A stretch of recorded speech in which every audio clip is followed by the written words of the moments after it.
यहाँ पे हमारे पास गिवन है if the sum of the first n terms of an A P is 4n minus n का square what is the first terms और that is S1.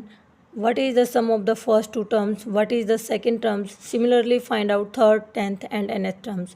तो यहाँ पे क्वेश्चन में पूछा गया है कि हमारे पास जो सम ऑफ एन टर्म्स है यानी कि Sn हमारे पास गिवन है 4n माइनस एन का स्क्वायर. तो यहाँ से हमने S1 निकाला और यहाँ पे क्वेश्चन में क्या रखा है कि जो S1 है ना वही हमारी क्या है फर्स्ट टर्म्स है. तो S1 निकाला, इसका मतलब हमने एन की जगह 1 को पुट किया तो ये हमारा हो गया 4 मल्टीप्लाई 1 माइनस के में 1 का स्क्वायर तो इक्वल टू आ गया 4 माइनस 1 यानी कि 3. ऐसे ही हमने S2 को फाइंड आउट किया, ये हमारा हो गया 4 मल्टीप्लाई 2 माइनस 2 का स्क्वायर, ये हमारा हो गया 8 माइनस 4 और यहाँ से हमारा आ गया 4.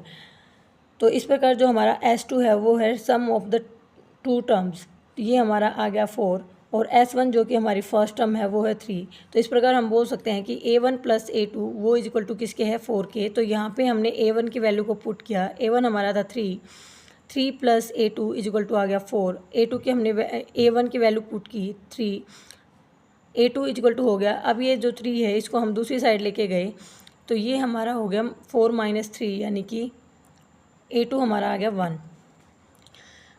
तो ऐसे ही हमने फिर कॉमन डिफरेंस फाइंड आउट किया. कॉमन डिफरेंस हमें पता है क्या होता है, A2 माइनस A1 होता है. तो यहाँ से हमारा A2 जो D है वो हमारा आ गया माइनस का 2. ऐसे ही हमने nth टर्म्स को फाइंड आउट किया. an हमारा होता है a plus n minus 1 into d. तो हमने यहाँ पे वैल्यूज़ पुट कर दी. a की जगह 3 प्लस n की वैल्यू हमारे पास n ही है तो n माइनस 1 इंटू में 2. इस 2 की मल्टीप्लाई कर दी n और माइनस 2 के साथ तो हमारा आ गया 2n प्लस का 2. इसको सोल्व किया तो हमारा आ गया 5 माइनस 2n. इस प्रकार जो हम अगर बात करें A3 की तो वो हमारा होगा a प्लस 2d. a की वैल्यू हमारे पास 3 है. ऐसे जो है 2 इंटू में हमारे d की वैल्यू माइनस का 2 है तो ये हमारा हो गया 3 माइनस 4 इजिकल टू, यानी कि माइनस का बड़ा है तो माइनस का साइन, 4 में से 3 को माइनस किया तो 1 आ गया.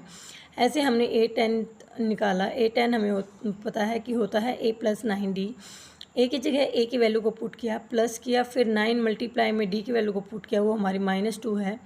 यहाँ पे 3 माइनस 2 और प्लस 9 की मल्टीप्लाई की तो माइनस का 18. तो हमारी इस प्रकार A10th यानी कि जो 10th टर्म हुई वो हमारी हुई 15.